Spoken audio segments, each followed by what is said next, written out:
The temporary calm was fragile. Outside the reinforced observation windows of the Xiphora, the cosmic storm still raged, swirling with immense energy that threatened to tear the ship apart.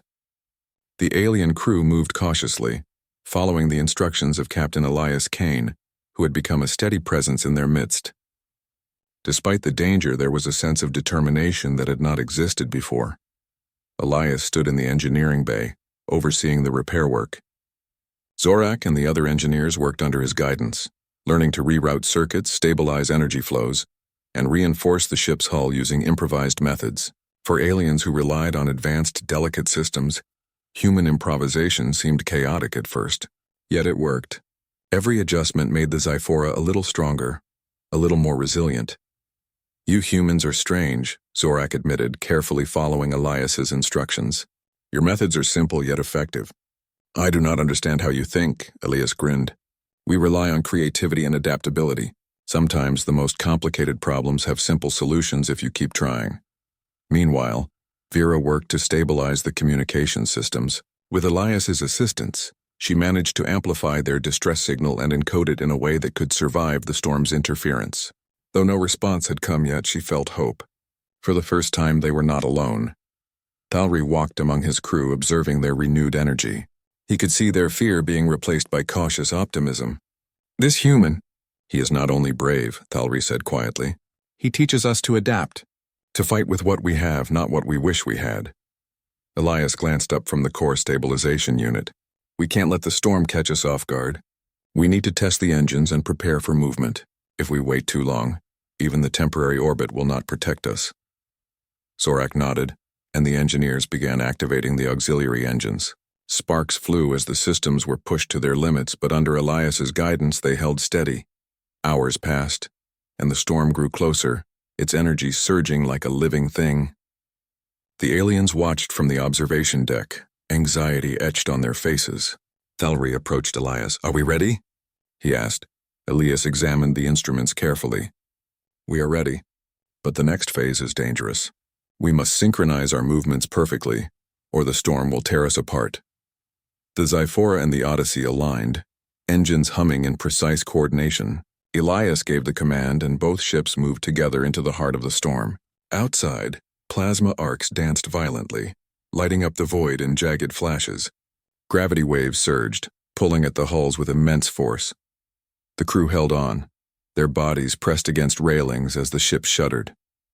Elias guided them through the turbulence with calm determination, relying on intuition as much as on calculations. "Adjust the stabilizers. Increase thrust! Hold your position," he called out. Zorak worked alongside him, following instructions exactly, his alien mind struggling to adapt to human improvisation. The crew began to see a pattern in Elias's methods. He anticipated the chaos, reacted quickly, and never panicked. Slowly, the storm's violent grip began to loosen as the ships maneuvered through the worst of it. At one point, a surge of energy struck the Xiphora's power core. Alarms blared and sparks shot across the deck. The crew froze in panic. "Core is failing," Vera shouted. Elias did not hesitate. "I'll handle it." "Cover me!" He sprinted to the damaged core, dodging arcs of electricity. With careful hands, he manually reconnected circuits, rerouted energy flows, and stabilized the failing core. The ship groaned, shuddered, and then settled. Life support indicators returned to normal. The alien crew stared at him in awe. Thalri's eyes widened. No being should survive this, yet he does, and he saves us all. The storm continued, but with Elias's guidance, the ships pressed on, gradually emerging from the most dangerous zone. The energy waves diminished, gravity fields stabilized, and the void returned to its eerie calm. For the first time in cycles, the alien crew felt safe. They docked briefly near a small uninhabited planet to make repairs and rest. The Xiphora's hull was scarred, and the engine strained, but the ship was alive. Elias worked tirelessly alongside them, teaching, guiding, and sometimes simply observing. During a rare pause, Vera approached Elias. "Why do you help us?" she asked softly. "Humans rarely respond to alien distress. Many civilizations ignored our call." Elias wiped sweat from his brow. "Because it is the right thing to do. Because I can. Because hope matters. Sometimes all it takes is one person willing to act." Thalri overheard and nodded silently. He had never seen a species so determined, so selfless, and so resourceful. The aliens had relied on advanced technology, treaties, and powerful fleets. Yet they were saved by one human who refused to abandon them. Over the next cycles, the alien crew worked closely with Elias. They shared stories of their worlds, of scientific discoveries, of cultures that spanned light years. In turn, Elias spoke of Earth, of human creativity, of the ways his people solved problems with ingenuity rather than sheer power. Small moments of humor arose as they adapted to each other's ways.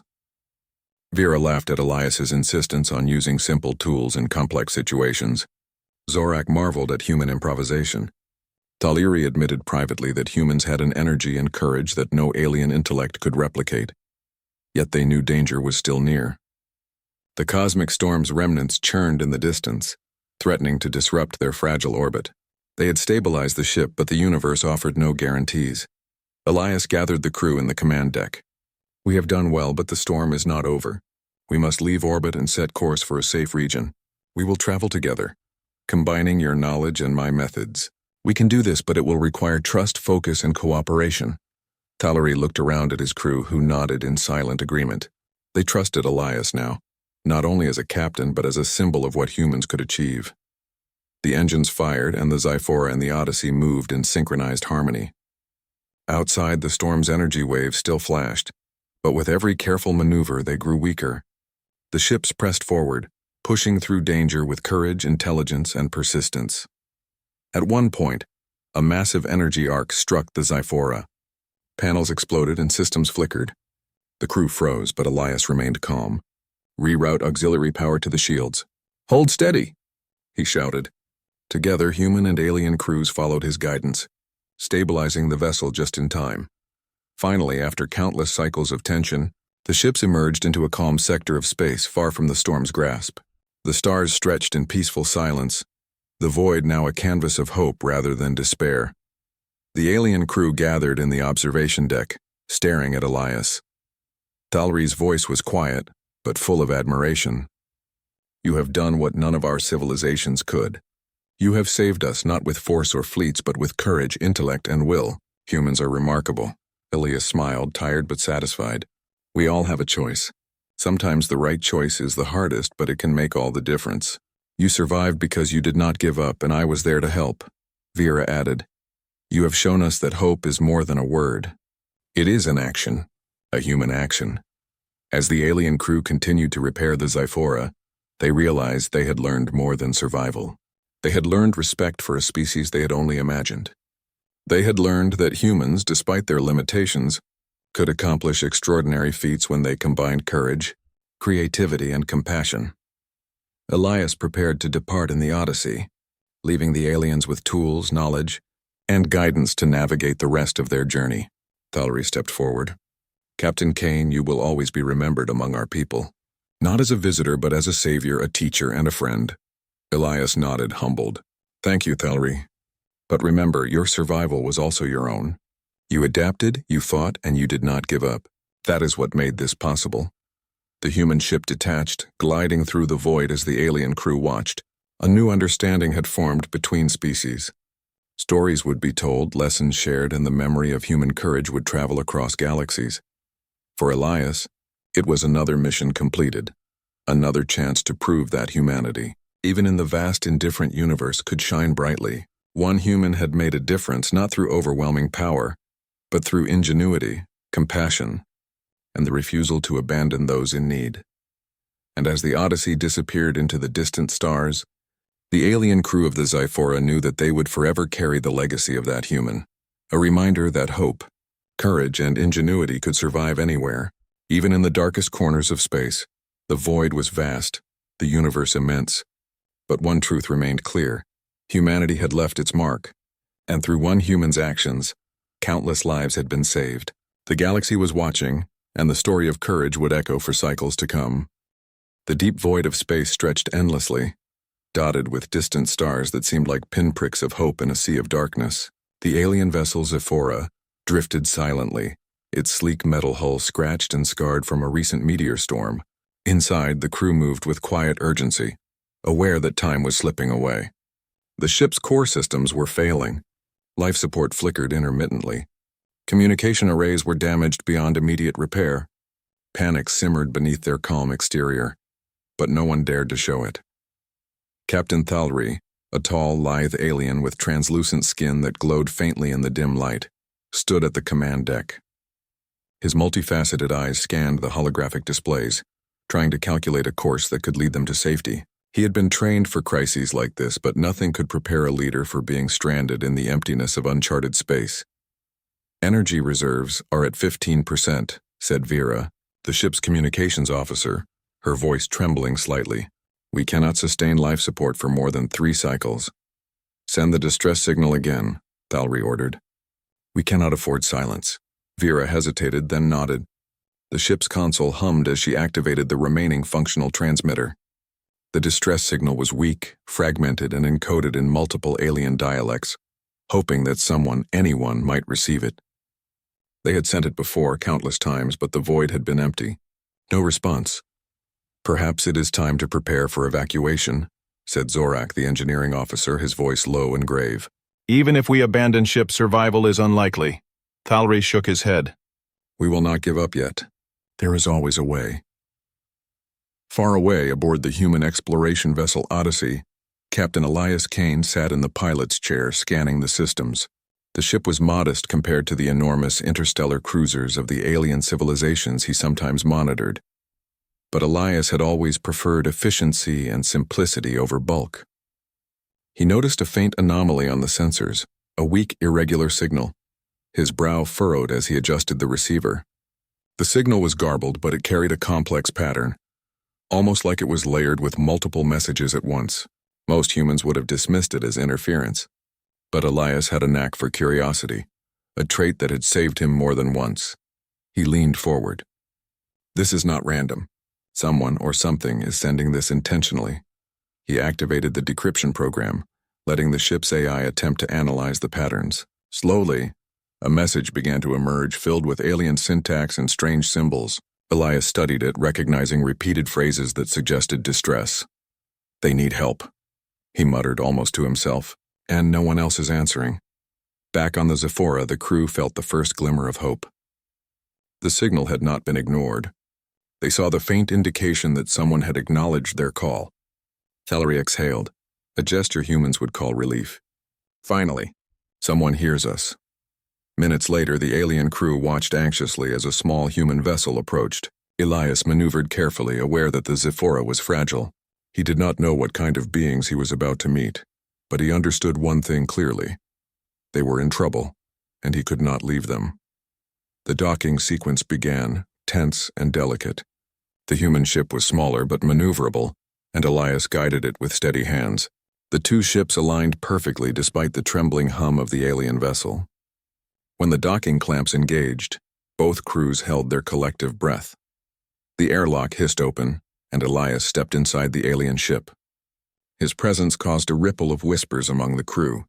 Humans were rare, almost mythical in their encounters with other civilizations. To see one in person in the heart of their crisis was disorienting. "I am Captain Elias Kane," he said, speaking slowly to ensure clarity. "I received your signal. I can help." Thalry stepped forward, his voice calm but tinged with skepticism. "We have been abandoned by many. How do we know you are not like the others?" Elias smiled faintly. "You have no reason to trust me yet, but I promise you I will not leave until you are safe," Vera whispered to Thalry. "He seems genuine, and he is already here." Thalry considered it and finally nodded. "Very well. We will cooperate, but time is short." Elias moved to the engineering bay, surveying the damage. He noted the scorched conduits, fractured energy cells, and failing stabilization systems. He understood enough of alien technology to improvise solutions using his human tools. Humans were often underestimated for their simplicity, but their ingenuity in unexpected situations was remarkable. "Your main energy core is unstable," Elias said. "If we can bypass the secondary circuits and stabilize it manually, we might have a chance." Zorak blinked at him. "Bypass manually?" "Yes," Elias said firmly. "It is risky, but it can work. I need your cooperation." Reluctantly, Zorak nodded, and together human and alien began to work. Elias instructed them to reroute power from non-essential systems. He improvised a makeshift stabilizer using components from both ships. Vera monitored communications while Thalry coordinated the crew. Hours passed. Sparks flew. Alarms blared intermittently. The tension in the Zephora was palpable. Yet through the chaos, Elias remained calm, methodical and unwavering. Slowly, the energy core's instability decreased. Life support systems regained function. Light steadied. The Zephora was not yet safe, but it had a chance. During a brief pause, Thalry observed the human closely. Elias was not the largest, strongest, or most advanced being he had ever seen, but he exuded something rare, courage combined with clarity of thought. "Your kind," Thalry said quietly, "has a strange strength. Not in power, but in persistence. In hope." Elias glanced at him, wiping sweat from his brow. "Humans survive by adapting, and we do not give up easily."